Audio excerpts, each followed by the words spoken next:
Анх очиход Дорноговийн нутагт байх олон цав хавцлуудаас Эргэлийн зоог яагаад онцлон Дорноговийн байгалийн 9 гайхамшигт оруулсан юм болов гэж бодмоор. Гэвч тун удалгүй Эргэлийн зоод ойртох тусам удалгүй тэнд очисон хойноо гიშгэж яваа газраа анзаарч харах үед асуултын хариулт нь тодорхой болно. Та өнөөдөр Эргэлийн зоод алхаж байгаа нь үнэн дээр 30 гаруй сая жилийн өмнөх Тэнгисийн яралаар зугаалж байгаатай адил болохыг ойлгоно. Сая саяар тоологдох урт хугацаа гэлээхтэй Тэнгис далайн ёроолын чулуулаг гайхалтай сайн хадгалагдаж үлдсэн учраас задгай талбайтай бодит олдвруудтай палеонтологийн музейд яваа мэт сэтгэл өөрийн ирэхгүй төрнөө.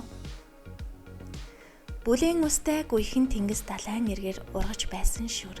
Ургамлууд хэрхэн шохойдсон Тэнгисийн давлгаанд илэгдсэн хадан цохионууд, усанд өнгөгдөж илэгдсэн чулуунууд хэрхэн үлдэж хоцорсныг өөрийн гараар барьж үзэх боломж олдно. Тиймдээч энэ газар нутаг эртнээс палеонтологчдын сонирхлыг татаж байсан бололтой.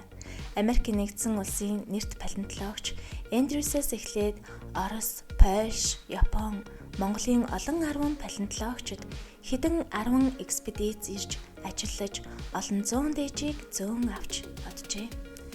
Эргэлийн зоо орчмын олдвруудын тухай 50 гаруй эрдэм шинжилгээний бүтээлүүд хэвлэгдэн гарсан байдаг байна.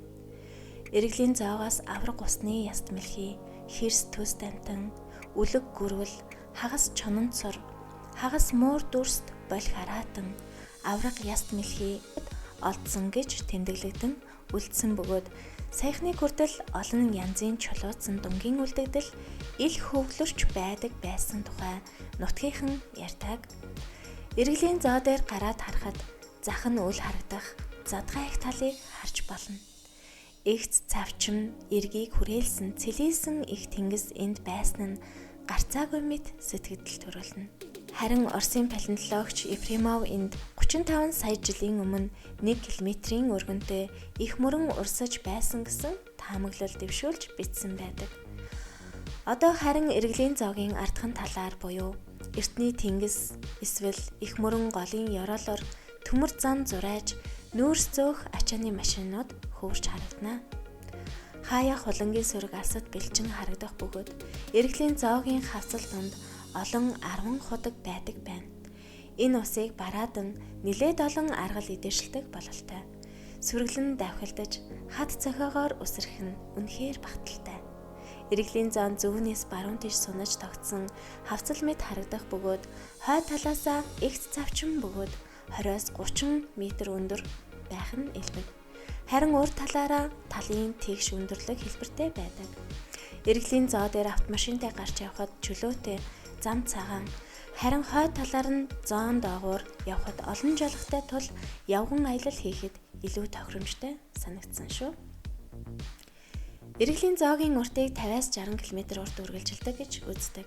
Нутгийн ардууд Эргэлийн зоогийн зүүн хойд захын өндөрлөгт овоо босгож зуны дундсаар тагтдаг байна. Тахилгын үеэр Эргэлийн зоо дээр морь уралдуулж, бүх байрлуулж байсан ч удаатай ажээ. Та бүхэн хэрвээ Эргэлийн зоог зорин очихыг хүсвэл Эргэлийн зоо нь хатан булаг сумын төвөөс хойшоо 20 км зайтай бөгөөд та бүхэн сайн шандаар дайрч зүүн баян хүрээд зүүн баянгаасаа нефтийн засмал замаар дуустал нь явхад хөвсгөл сум орох замтай нийлнэ. Ингээд хөвсгөл сум хүрээд сумаас урагш 61-ийн гуанз хүрээд тэндээсээ төмөр замын гарам гарч баруун тишээгээ 10 км орчим явхад Эргэлийн зоод хүрнэ. Амжилт хүсье.